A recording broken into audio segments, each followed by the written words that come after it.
Luto tayo ng tinolang tuna. Ito yung nabili nating tuna kanina na sobrang sariwa. Ito, nabili natin sa palengke. Kaya ayan na, hugasan muna natin ng mabuti to. Yan, yellowfin tuna pala itong gagamitin natin. At nagpakulo na tayo ng luya at sibuyas lang. Ayan. At pag kumulo na, ilalagay na natin yung ating tuna. Ayan, yellowfin tuna. At yan, timplahan lang natin ng konting asin.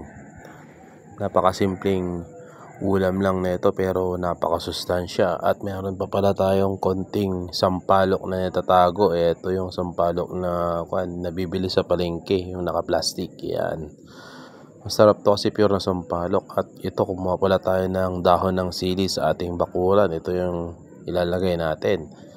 At yan, kapag naluto na ng ating tuna, ilagay na rin natin yung ating dahon ng sili. At eto na, luto na yung ating tinolang tuna. Kain na na.